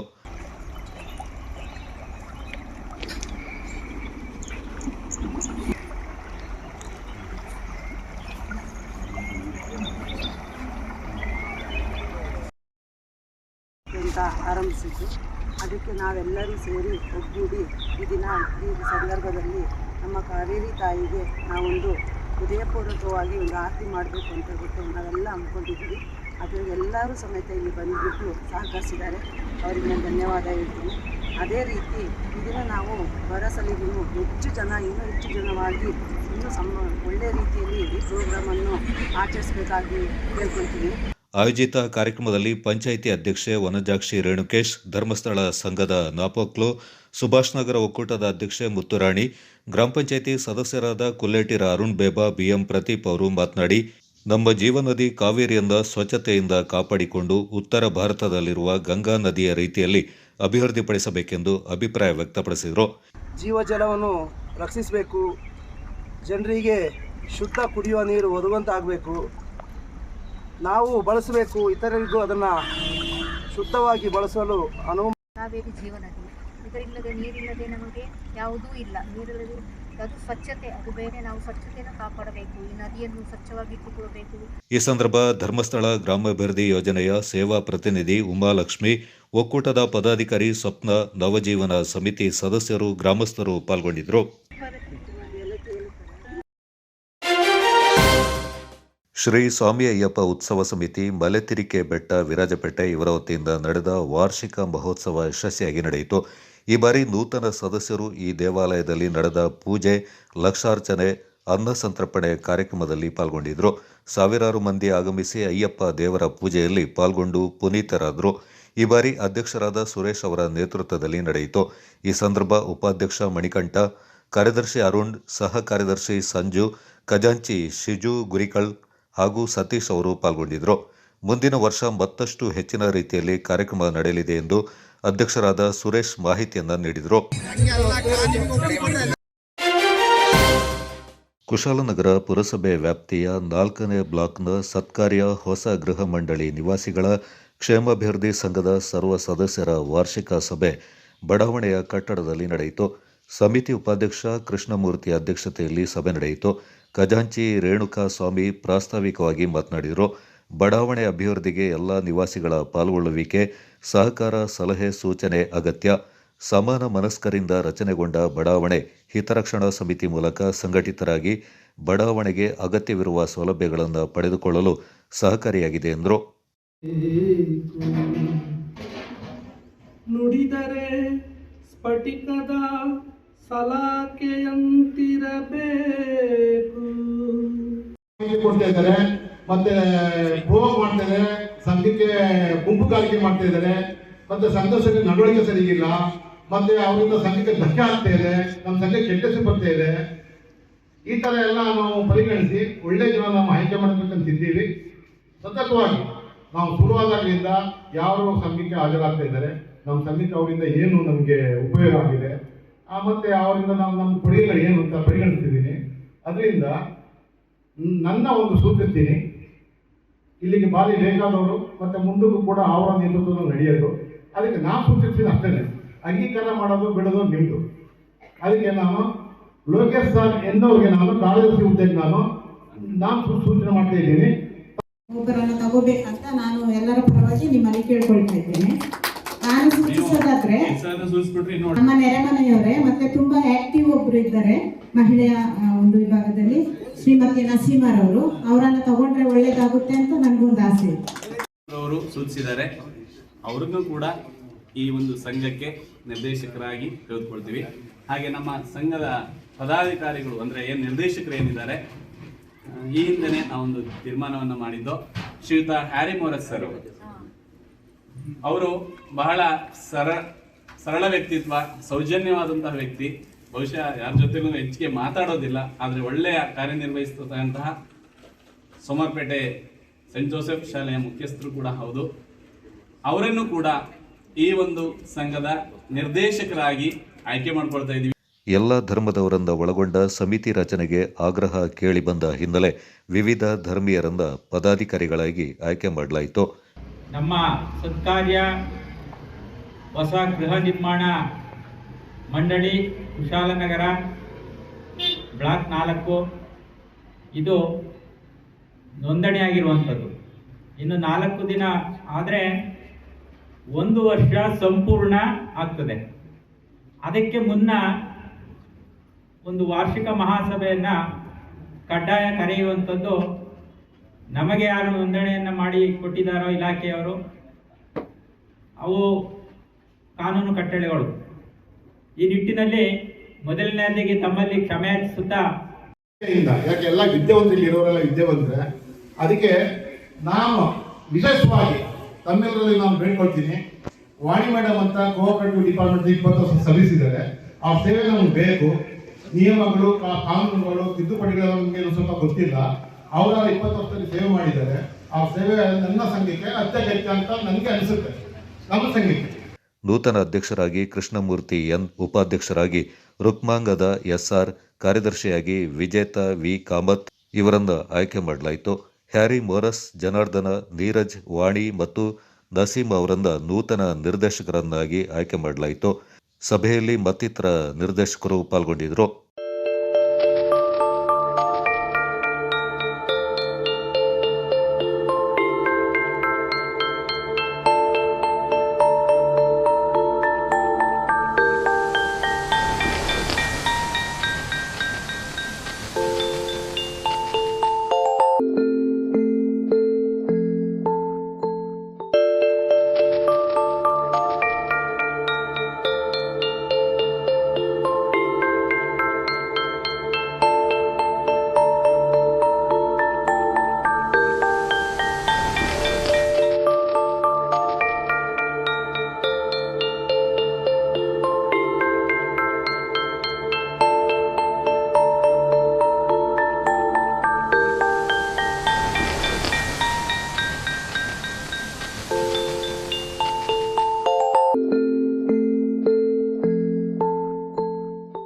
ಕೊಡಗು ಚಾನೆಲ್ ವಾರ್ತೆಗಳ ಪ್ರಾಯೋಜಕರು ಮುಳಿಯ ಕೇಶವ್ ಭಟ್ ಅಂಡ್ ಸನ್ಸ್, ಚಿನ್ನಾಭರಣಗಳ ಬೃಹತ್ ಮಳಿಗೆ, Madikeri, Gonikoppa, Puttur, Belthangady, Bengaluru.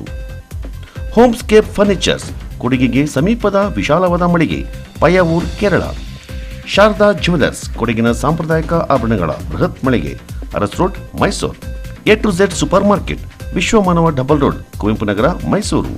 SLV Promax, corn mix and corn products, Kushalnagar. Prashanth furnitures, ನಿಮ್ಮ ಅಂದದ ಮನೆಗೆ ಚಂದದ ಪೀಠೋಪಕರಣಗಳ ಮಳಿಗೆ, industrial area, Madikeri. Fabins family restaurant, ಬೆಕಾಚಿ resto cafe, always cell tower, Kohinoor ರಸ್ತೆ, ಮಡಿಕೇರಿ. ಕುಶಾಲನಗರದ ಗುಂಡೂರಾವ್ ಬಡಾವಣೆಯಲ್ಲಿ ಅಲ್ಪಸಂಖ್ಯಾತರ ಕಲ್ಯಾಣ ಇಲಾಖೆ ಅಡಿ 64 ಸೆಂಟ್ ವಿಸ್ತೀರ್ಣದಲ್ಲಿ 5.5 ಕೋಟಿ ವೆಚ್ಚದಲ್ಲಿ ಮೌಲಾನಾ ಆಜಾದ್ ಮಾದರಿ ಶಾಲೆಯ ಕಟ್ಟಡ ನಿರ್ಮಾಣ ಕಾಮಗಾರಿಗೆ ಶಾಸಕ ಡಾಕ್ಟರ್ ಮಂತರಗೌಡ ಭೂಮಿ ಪೂಜೆ ನೆರವೇರಿಸಿದರು. ಈ ಸಂದರ್ಭ ಮಾತನಾಡಿದವರು, ಶಿಕ್ಷಣಕ್ಕೆ ಒತ್ತು ನೀಡುವ ನಿಟ್ಟಿನಲ್ಲಿ ಹೆಚ್ಚಿನ ಅನುದಾನ ಒದಗಿಸಲಾಗ್ತಾ ಇದೆ. ಎಲ್ಲಕ್ಕಿಂತ ಮಿಗಿಲಾದ ಸಂಪತ್ತು ಎಂದರೆ ಅದು ವಿದ್ಯೆ. ಎಲ್ಲ ಸಮುದಾಯದವರು ತಮ್ಮ ಮಕ್ಕಳ ಶಿಕ್ಷಣಕ್ಕೆ ಒತ್ತು ನೀಡಬೇಕಿದೆ. ಅದಕ್ಕೆ ಪೂರಕ ವಾತಾವರಣವನ್ನು ನಾವು ಸೃಷ್ಟಿಸಿ ಕೊಡ್ತಾ ಇದ್ದೇವೆ ಎಂದರು.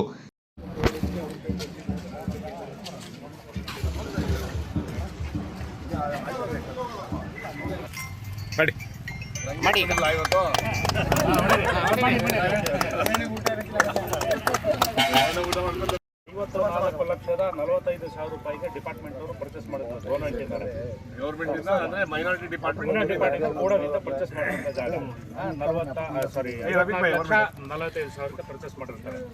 ಆ ಪರ್ಚೇಸ್ ಮಾಡಿರೋಂಥ ಜಾಗಕ್ಕೆ ಪುನಃ 45,000 ಶಾರ್ಟೇಜ್ ಅಂತ ಪುನಃ ಅದನ್ನು ದುಡ್ಡನ್ನು ಕಟ್ಟಿಸ್ಕೊಂಡಿರ್ತಾರೆ. ಅದೇ ಥರ ನಮ್ಮ ಮಂತರಗೌಡ MLA ಮಂತರಗೌಡ ಸಾಹೇಬರು ಸರ್ಕಾರದಿಂದ ಏನು ಅನುದಾನವನ್ನು ತಂದಿದ್ದಾರೆ, ಮೊದಲಿಗೆ ಅವರಿಗೆ ಅಭಿನಂದನೆ ಅಂತ ತಿಳಿಸ್ತೀನಿ.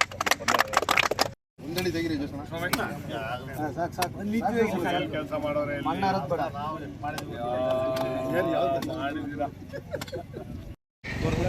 ಸಿಕ್ಕ ಗ್ರಾಂಟ್ ಅಂತ ಅಂದ್ಬಿಟ್ಟು ಒಳ್ಳೆ ರೀತಿಯಲ್ಲಿ ಉಪಯೋಗಿಸ್ಕೊತಾ ಇದ್ರ. ನಮ್ಗೆ ಅದೊಂದು ಖುಷಿ.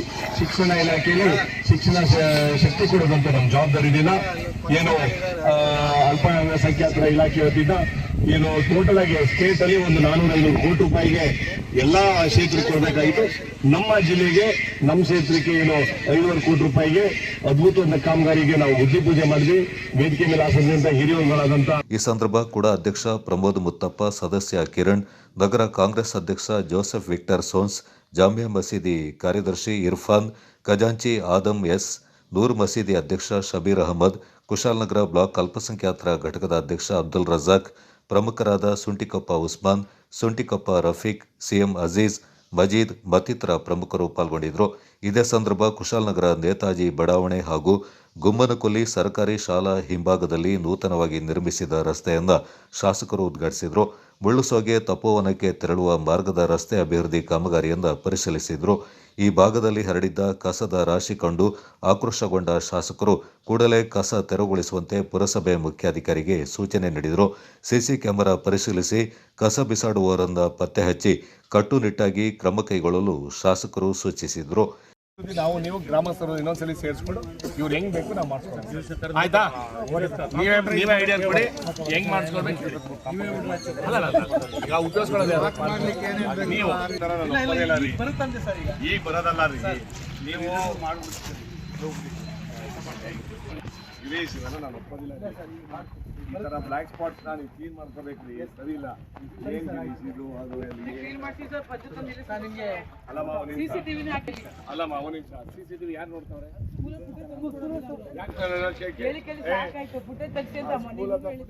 ಯಾರು ಹಾಕ್ತಾರೆ ಅವ್ರ ಫೈನ್ ಹಾಕಿಲ್ಲ.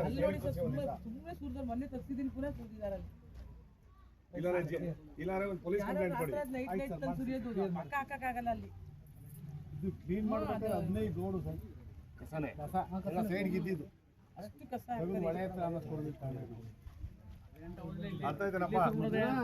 CCTV ವರ್ಕಿಂಗ್ ಇದೆ. ಫುಟೇಜ್ ತಗೊಂಡು ಯಾರು ಅವ್ರೆ ಅಂತ ಹೋಗಿ ಫೈನ್ ಹಾಕಿ, ಇಲ್ಲಾಂದ್ರೆ ಅವ್ರಿಗೆ ಪೊಲೀಸ್ ಕಂಪ್ಲೇಂಟ್ ಕೊಡಿ. ಈ ಸಂದರ್ಭ ಮಾಜಿ ಜನಪ್ರತಿನಿಧಿಗಳಾದ ಪುಟ್ಟಲಕ್ಷ್ಮಮ್ಮ, HK Shivashankar, MM Prakash, VJ Naveen, ಪದ್ಮ ಹರೀಶ್, MV ಕರವೇ ಆನಂದ್, ಕಾಂಗ್ರೆಸ್ ಮಹಿಳಾ ಘಟಕದ ಅಧ್ಯಕ್ಷೆ ಪುಷ್ಪಲತಾ, ಮುಖಂಡ ಹೆಬ್ಬಾಲೆ ರಂಜನ್ ಸೇರಿದಂತೆ ಸ್ಥಳೀಯರು ಪಾಲ್ಗೊಂಡಿದ್ದರು. ಕೊಡಗಿನ ಜಂಬಾಬಾಣೆ ಸಮಸ್ಯೆಯನ್ನು ಬಗೆಹರಿಸಲು 2013ರಲ್ಲಿ ರಾಷ್ಟ್ರಪತಿಗಳ ಅಂಕಿತವಾಗಿ ಬಂದ ವಿಧೇಯಕ ಕಾನೂನಾಗಿ ಜಾರಿಗೆ ಬರುವ ಹಂತದಲ್ಲಿ ರಿಟ್ ಪಿಟಿಷನ್ ಸಲ್ಲಿಕೆಯಾಗಿತ್ತು. ಇದಕ್ಕೆ ಸಂಬಂಧಪಟ್ಟಂತೆ 2014ರಲ್ಲಿ ರಾಜ್ಯ ಉಚ್ಚ ನ್ಯಾಯಾಲಯ ನೀಡಿರುವ ಆದೇಶದಲ್ಲಿ ಜಂಬಾಬಾಣೆ ಸಮಸ್ಯೆಗೆ ಪರಿಹಾರ ದೊರಕಿದೆ. ಹೀಗಿದ್ದು ರಾಜ್ಯದ ಕಾಂಗ್ರೆಸ್ ಸರ್ಕಾರ ಇದನ್ನು ಜಾರಿಗೆ ತರಲು ಯಾಕೆ ಮುಂದಾಗಲಿಲ್ಲವೆಂದು ವಿಧಾನಸಭೆಯ ಮಾಜಿ ಅಧ್ಯಕ್ಷ KG ಬೋಪಯ್ಯ ಪ್ರಶ್ನಿಸಿದ್ದಾರೆ. ನಗರದಲ್ಲಿ ಸುದ್ದಿಗೋಷ್ಠಿಯಲ್ಲಿ ಮಾತನಾಡಿದವರು, ಜಂಬಾಬಾಣೆ ಸಮಸ್ಯೆಯ ಪರಿಹಾರಕ್ಕೆ ಬಿಜೆಪಿ ಸರ್ಕಾರದ ಅವಧಿಯಲ್ಲಿ ಏನನ್ನೂ ಮಾಡಿಲ್ಲ, ಇದೀಗ ನಾವೇ ಎಲ್ಲವನ್ನ ಮಾಡ್ತಾ ಇರುವುದಾಗಿ ಕಾಂಗ್ರೆಸ್ಸಿಗರು ಹೇಳಿಕೊಳ್ಳುತ್ತಿದ್ದಾರೆ. ಆದರೆ ರಾಜ್ಯ ಉಚ್ಚ ನ್ಯಾಯಾಲಯ ತನ್ನ ಆದೇಶದ ಪಾಲನೆಗೆ 1 ತಿಂಗಳ ಅವಧಿಯನ್ನ ನೀಡಿತ್ತು. ಈ ಅವಧಿಯಲ್ಲಿ ಕಾಂಗ್ರೆಸ್ ಸರ್ಕಾರ ಜಾರಿ ಮಾಡಿಲ್ಲವೆಂದು ಟೀಕಿಸಿದರು. ಬಿಟ್ಟಿ ಭಾಗ್ಯಕ್ಕೆ ದುಡ್ಡಿಲ್ಲ ಅಂತೇಳಿ ಜನರ ಮೇಲೆ ಈ ಬಿಟ್ಟಿ ಭಾಗ್ಯಕ್ಕಾಗಿ ಹೊಡೆಸಿದ್ದು ಸುತ್ತೋಲೆ ಅಂತ ನಂದು ನೇರವಾದ ಆಪಾದನೆ. ಈ ಸುತ್ತೋಲೆ ವಾಪಸ್ ತಗೊಂಡಿದ್ರೆ ಸಾಕಿತ್ತು. ನಾವು ಹೇಗೆ ಹಿಂದೆ ಜಾಮದಾರ ವಿರುದ್ಧ ಹೋರಾಟ ಮಾಡಿ ಅದು ನಿಮಗೇನಿಲ್ಲ ಸೌದೆ ತಗೊಳಿಸೋದು ಆ ಸುತ್ತೋಲೆಯನ್ನ ಬಿಜೆಪಿ ಸರ್ಕಾರ ಬಂದ ತಕ್ಷಣ ವಾಪಸ್ ತೆಗೆದು ಕೊಟ್ಟ ಪ್ರಣಾಳಿಕೆಯಂತೆ ಅದನ್ನೇ ಮಾಡಿ ಇದ್ರೆ ಸಾಕಿತ್ತು. ಆ ಜಡ್ಜ್ಮೆಂಟ್ ಇಂಪ್ಲಿಮೆಂಟ್ ಮಾಡಿದ್ವಿ. 1.5 ವರ್ಷ ಬಾಯಿ ಮುಚ್ಚಿಕೊಂಡು ಕೂತ್ಕೊಂಡು ಬಹುಶಃ ಆ ಜಡ್ಜ್ಮೆಂಟ್ ಅನ್ನಾದ್ರೂ ನೋಡಿದಾರೆ ಇಲ್ಲೋ ಗೊತ್ತಿಲ್ಲ.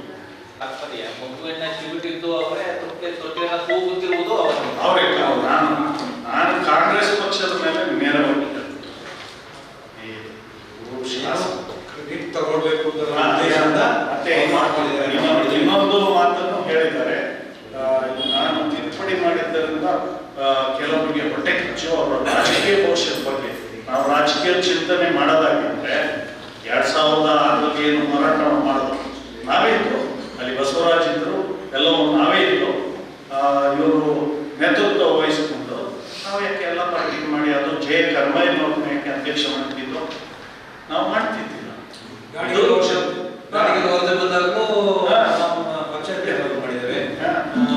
ಒಳಗಿನ ಸಮಸ್ಯೆಯನ್ನು ರಾಜಕೀಯ ಬಿಟ್ಟು ಮಾಡಿದ್ರು. ಆದರೆ ಅಪ್ಪಿತಪ್ಪಿ ಇವರು ಯಾರನ್ನೂ ಕನ್ಸಲ್ಟ್ ಮಾಡಿಲ್ಲ. ನಾನೇ ಫೋನ್ ಮಾಡಿದ್ದೆ ಏನಿದು ಅಂತ ಹೇಳಿದಾಗ ಅವರು ಹೀಗೆ ತಪ್ಪಾಗಿ ಹೋಗಿದೆ, ಅದಕ್ಕೆ ಒಂದು ಸೆಲೆಕ್ಟ್ ಕಮಿಟಿ ಮಾಡಿ ಅಲ್ಲಿ ಕಳಿಸಿದ್ದೇವೆ ಅಂತ. ಆ ಮೀಟಿಂಗ್ ಅಲ್ಲಿ ಸ್ವಲ್ಪ ನಿಮ್ಮ ಪಕ್ಷದವ್ರಿಗೆ ಹೇಳಿದ್ದ ನಾನು ಕಾನ್ಫಿಡೆಂಟ್ಲಿ ನಮಗೆ ಹೇಳಿದೆ. ಏನು ಅಂದ್ರೆ ಅವ್ರು ಏನು ಹೇಳ್ತಾರೆ ನಾಲೆಜಬಲ್ ಪರ್ಸನ್, ಅದಕ್ಕೆ ನೀವು ಎಸ್ ಅಂತ ಏನೋ ಒಂದು ಮಾಡಿದ್ದಾರೆ. ನಾನೊಂದು ಈಗ ಸರಿ ಅನ್ನೋದು ಈ ಹಂತದಲ್ಲಿ ಹೇಳೋದಿಲ್ಲ. ಹೀಗಾಗಿದೆ. ಬಿಲ್ ಪಾಸ್ ಮಾಡೋರು ಕೂಡ ಈಗ ಪಟೇಲ್ ಅವರನ್ನ ಏಜೆಂಟ್ ಅನ್ನುವಂಥ ರೀತಿಯಲ್ಲಿ ಸಂಬೋಧನೆ ಮಾಡಿದ್ದಾರೆ. ಅದು ದೊಡ್ಡ ಅಪಮಾನ ನಮಗೆ ಮಾಡಿರೋದು. ಏಜೆಂಟ್ ಅಂದ್ರೆ ಅರ್ಥ ಬ್ರೋಕರ್ ಏನು ಮಾಡಿ. ಮಾಜಿ ಶಾಸಕ ಎಂಪಿ ಅಪ್ಪಚ್ಚು ರಂಜನ್ ಮಾತನಾಡಿ, ರಾಜ್ಯದ ಕಾಂಗ್ರೆಸ್ ಸರ್ಕಾರ ಕಂದಾಯ ಕಾಯ್ದೆ ತಿದ್ದುಪಡಿ ವಿಧೇಯಕದ ಸಂದರ್ಭ ಜಾಗದ ಪಟ್ಟೇದಾರರನ್ನ ಏಜೆಂಟರೆಂದು ಕರೆಯುವ ಮೂಲಕ ಕುಟುಂಬದ ಪ್ರಮುಖರಿಗೆ ಅಗೌರವವನ್ನು ತೋರಿದೆ ಎಂದು ತೀವ್ರ ಅಸಮಾಧಾನ ವ್ಯಕ್ತಪಡಿಸಿದರು. ಅದನ್ನು ಕೂಡ ಎಲ್ಲ ಅನೈಸ್ ಮಾಡೋದಕ್ಕೆ ಕೆಲಸ ಮಾಡಿದೆ. ಈಗ ಎಕ್ಸಾಮ್ ಊರಲ್ಲಿ ಬಹಳ ಮುಂದೆ ಇದ್ದದ್ದು 3 ಲಕ್ಷ ಇತ್ತು, ಈಗ ಅದನ್ನು 7 ಲಕ್ಷಕ್ಕೆ ಏರಿಸುವಂಥ ವ್ಯವಸ್ಥೆ ಮಾಡಿದೆ. ಅದ್ರ ಜೊತೆಗೆ ಸ್ಟ್ಯಾಂಪ್ ಡ್ಯೂಟಿ ಇರ್ಬೋದು, ರಿಜಿಸ್ಟ್ರೇಷನ್ ಚಾರ್ಜಸ್ ಇರ್ಬೋದು, ಇದನ್ನೆಲ್ಲೂ ಹೈಕ್ ಮಾಡೋದಕ್ಕೆ ಕೆಲಸ ಮಾಡಿದ್ದಾರೆ. ಇದೆಲ್ಲವೂ ಕೂಡ ಮಾಡಿರೋದು ಅವರ ಹಣ ಇಲ್ಲ ಅಂತ ಉದ್ದೇಶಕ್ಕೆ, ಹಣ ಗಳಿಸಲಿಕ್ಕೆ ಈ ರೀತಿ ರೈತರ ಮೇಲೆ ಬರೆಯನ್ನು ಬೆಳೆಯುವಂಥ ಕೆಲಸ ಕೂಡ ಮಾಡಿದ್ದಾರೆ. 2013 ನಮ್ಮ ಸರ್ಕಾರ ಏನು ಕಾಲಂ 2 ಪ್ರಕಾರ 20 ಜಿಲ್ಲಾ ಸರ್ಕಾರಿ ಮಾಜಿ ಅಭಿಯೋಜಕ ಕವೀಂದ್ರ ಮಾತನಾಡಿ, ಜಮ್ಮಬಾಣೆ ಸಮಸ್ಯೆ ಬಗೆಹರಿಕೆಗೆ ತಂದಿರುವ ವಿಧೇಯಕದಲ್ಲಿ ತಹಶೀಲ್ದಾರರ ಮೂಲಕ ಅರ್ಜಿಗಳನ್ನು ಸ್ವೀಕರಿಸಿ ಸಮಸ್ಯೆ ಬಗೆಹರಿಸುವ ವಿಚಾರಗಳನ್ನು ತಿಳಿಸಿದೆ. ಆದರೆ ಇದರಲ್ಲಿ ಸ್ಪಷ್ಟತೆ ಇಲ್ಲ.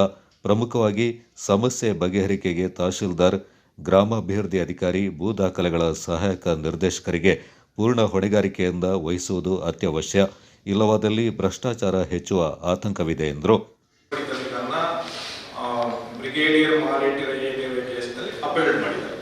ಸೊ ಆ ಕೇಸ್ನಲ್ಲಿ ಸರ್ ಹೇಳಿದಾಗೆ ಡಿಫರೆನ್ಸ್ ಇಲ್ಲ. ಕಂದಾಯಕ್ಕೆ ಬಂದ ಜಾಗವು ಕಂದಾಯಕ್ಕೆ ಬಾರದ ಜಾಗವು ಎರಡಕ್ಕೂ ಓನರ್ಶಿಪ್ ಕೊಟ್ಟಿದ್ದಾರೆ, ಮರಕ್ಕೂ ರೈಟ್ ಎಲ್ಲ ಕೊಟ್ಟಿದ್ದಾರೆ. ಸೊ ಅದನ್ನ ಇಂಪ್ಲಿಮೆಂಟ್ 30 days ಇಂಪ್ಲಿಮೆಂಟ್ ಮಾಡಿದರೆ ಸಾಕಿತ್ತು. ಒಂದು. ಎರಡನೇ, ಈ ಸರ್ಕ್ಯುಲರ್ ಬರುವಲ್ಲಿವರೆಗೆ ಏನು ಇಶ್ಯೂ ಮಾಡಿದ್ದಾರೆ ಅದಕ್ಕಿಂತ ಹಿಂದೆ 12/5/1999 ಒಂದು ಸುತ್ತೋಲೆ ಬಿಟ್ಟು ಕರ್ನಾಟಕ ಸರ್ಕಾರ ಅದರ ಪ್ರಕಾರ ಒಂದು ಶೇರಿಗೆ 250 ರೂಪಾಯಿ ಅಂತೆ ಸ್ಟ್ಯಾಂಪ್ ಡ್ಯೂಟಿ ಕಟ್ಟಿಸಿಕೊಂಡು ಅನ್ರಿಜಿಸ್ಟರ್ಡ್ ಡಾಕ್ಯುಮೆಂಟ್ ಮೇಲೆ ವರ್ಗಾವಣೆ ಮಾಡ್ತಾ ಬರ್ತಾ ಇದ್ದೀವಿ. ಯಾವುದೂ ತೊಂದರೆ ಇದ್ದಿಲ್ಲ. ಈ ಯಾವಾಗ 31/1/2024 ಸರ್ಕಾರಕ್ಕೆ ಆರ್ಥಿಕ ನಷ್ಟ ಆಗ್ತಿದೆ ಅಂತ ಹೇಳಿ ರಿಜಿಸ್ಟ್ರೇಷನ್ ಕಂಪಲ್ಸರಿ ಮಾಡಿದ್ರು, ಅಲ್ಲಿಂದ ನಮಗೆ ತೊಂದರೆ ಸ್ಟಾರ್ಟ್ ಆಗಿದೆ. ಅದಕ್ಕೆ ಈ ನಮ್ಮ ಕಡೆಯಿಂದ ಸರ್ ಹೇಳಿದಾಗ ಏನು ಒತ್ತಾಯ ಏನಂದ್ರೆ ತಕ್ಷಣದಿಂದ ಈ ಸರ್ಕ್ಯುಲರ್ ಅನ್ನು ವಿತ್ಡ್ರಾ ಮಾಡಬೇಕು. 31/1/2024 ವಿತ್ಡ್ರಾ ಮಾಡಿದ್ರೆ ಈ ಹಿಂದೆ ಎಲ್ಲವೂ ಇಂಡಿವಿಜುವಲ್ ಆರ್ಟಿಸನ್ ಮಾಡ್ತಾ ಬರ್ತಾ ಇದ್ರು. ಸೊ ಈಗ ಸ್ಟಾಪ್ ಆಗಿದೆ. ಸೊ ಇನ್ನು ಈ ಅಮೆಂಡ್ಮೆಂಟು ಅಷ್ಟು ಸ್ಪಷ್ಟತೆ ಇಲ್ಲ. ಕರ್ನಾಟಕ ರಾಜ್ಯ ಸರ್ಕಾರವು ಮಹಿಳೆಯರು ಮತ್ತು ಮಕ್ಕಳ ರಕ್ಷಣೆಗಾಗಿ ಜಾರಿಗೊಳಿಸಿರುವ ಅಕ್ಕಪಡೆ ವಿಶೇಷ ಯೋಜನೆಯನ್ನ ಪೊಲೀಸ್ ವರಿಷ್ಠಾಧಿಕಾರಿ RN ಬಿಂದುಮಣಿ ಉದ್ಘಾಟಿಸಿದರು. ಇದು ಅಕ್ಕಪಡೆ ಅಂತ ಹೇಳಿ ಹೊಸದಾಗಿ ಮಾಡಿದ್ದಾರೆ ಸರ್ಕಾರದಿಂದ.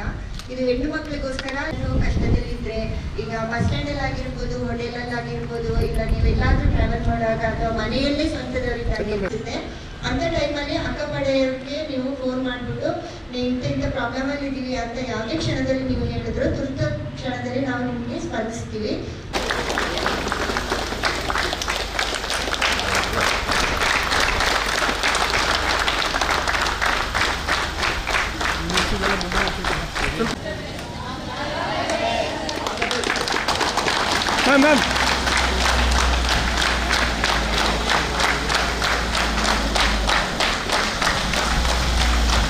ಜಿಲ್ಲಾ ಪೊಲೀಸ್ ಕಚೇರಿಯಲ್ಲಿ ನಡೆದ ಕಾರ್ಯಕ್ರಮದಲ್ಲಿ ಮಹಿಳಾ ಮತ್ತು ಮಕ್ಕಳ ಅಭಿವೃದ್ಧಿ ಇಲಾಖೆ ಉಪನಿರ್ದೇಶಕರಾದ ಪ್ರಸನ್ನ ಕುಮಾರ್, ಹೆಚ್ಚುವರಿ ಪೊಲೀಸ್ ವರಿಷ್ಠಾಧಿಕಾರಿ BP ದಿನೇಶ್ ಕುಮಾರ್, ಪೊಲೀಸ್ ಅಧಿಕಾರಿಗಳು ಮತ್ತು ಸಿಬ್ಬಂದಿ, ಗೃಹ ರಕ್ಷಕರು, ಸೈಂಟ್ ಜೋಸೆಫ್ ಶಾಲೆಯ ವಿದ್ಯಾರ್ಥಿಗಳು ಪಾಲ್ಗೊಂಡಿದ್ದರು.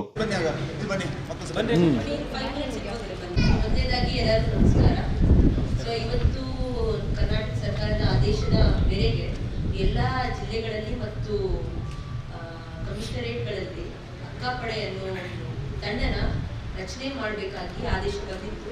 ಅದರ ಒಂದು ಫಾಲೋಅಪ್ ಆಗಿ ನಮ್ಮ ಒಂದು ಜಿಲ್ಲೆಗೂ ಸಹ ಒಂದು ಅಕ್ಕಪಡೆಯ ವಾಹನವನ್ನು ನೀಡಿದ್ದಾರೆ. ಸೊ ಅದರ ಮುಖ್ಯ ಕರ್ತವ್ಯಗಳು, ಅಂಶಗಳು ಏನೇನಿವೆ ಅಂದರೆ ಮುಖ್ಯವಾಗಿ ಮಹಿಳಾ ಮತ್ತು ಮಕ್ಕಳ ರಕ್ಷಣೆ ಅವರ ಮುಖ್ಯ ಅಂಶವಾಗಿರ್ತದೆ.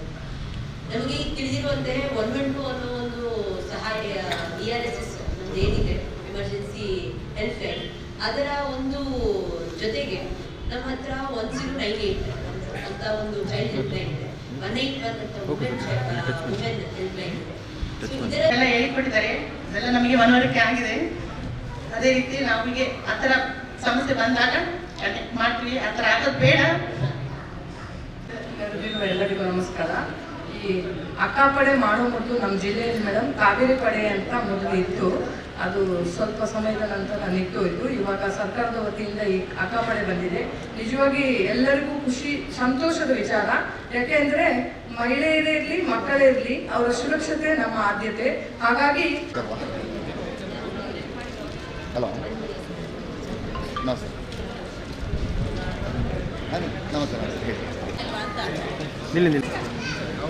ಮೇಡಮ್ ಈ ಕಡೆ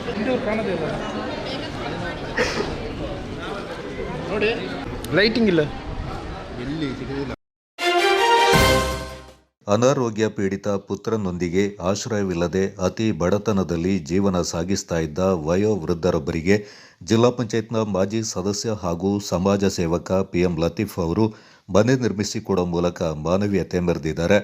ಮಳೆಗಾಲದ ಮಹಾಮಳೆಗೆ ಸೋಮವಾರಪೇಟೆ ತಾಲೂಕಿನ ಗರಗಂದೂರು ಗ್ರಾಮದ ಮಲ್ಲಿಕಾರ್ಜುನ ಕಾಲೋನಿಯ ನಿವಾಸಿ ಬೇರಿ ಅಜ್ಜಿ ತಮ್ಮ ಪುಟ್ಟ ಮನೆಯನ್ನ ಕಳೆದುಕೊಂಡಿದ್ರು. ಮಳೆಯ ತೀವ್ರತೆಗೆ ಮನೆ ನೆಲಸಮಗೊಂಡ ಬಳಿಕ ಅತಂತ್ರ ಸ್ಥಿತಿಗೆ ಸಿಲುಕಿಕೊಂಡ ಬೇರಿ ಅಜ್ಜಿ ಪ್ಲಾಸ್ಟಿಕ್ ಹೊದಿಕೆಯ ಗುಡಿಸಲಿನಲ್ಲಿ ಜೀವನ ಸಾಗಿಸಲು ಆರಂಭಿಸಿದ್ರು. ಇಳಿ ವಯಸ್ಸಿನ ಬೇರಿ ಹಾಗೂ ಅನಾರೋಗ್ಯ ಪೀಡಿತ ಪುತ್ರ ವಿಶ್ವನಾಥ್ ಸಂಕಷ್ಟದ ಬದುಕು ಸಾಗಿಸ್ತಾ ಇರುವ ಚಿತ್ರಣ ಸಾಮಾಜಿಕ ಜಾಲತಾಣದಲ್ಲಿ ವ್ಯಾಪಕ ಚರ್ಚೆಗೆ ಗ್ರಾಸವಾಯಿತು. ಇದನ್ನು ಗಮನಿಸಿದ ಜಿಲ್ಲಾ ಪಂಚಾಯತ್ನ ಮಾಜಿ ಸದಸ್ಯ ಹಾಗೂ ಸಮಾಜ ಸೇವಕ PM ಲತೀಫ್ ಅವರು ಮಲ್ಲಿಕಾರ್ಜುನ ಕಾಲೋನಿಗೆ ಭೇಟಿ ನೀಡಿದರು. ಬೇರಿ ಅಜ್ಜಿಯ ಸ್ಥಿತಿಯನ್ನು ಕಂಡು ಬೇಸರ ವ್ಯಕ್ತಪಡಿಸಿದರು. ಜಗತ್ತಿಗೆ ತಿಳಿಸುವಂಥ ಕೆಲಸ ಮಾಡಿದ್ದೀರ.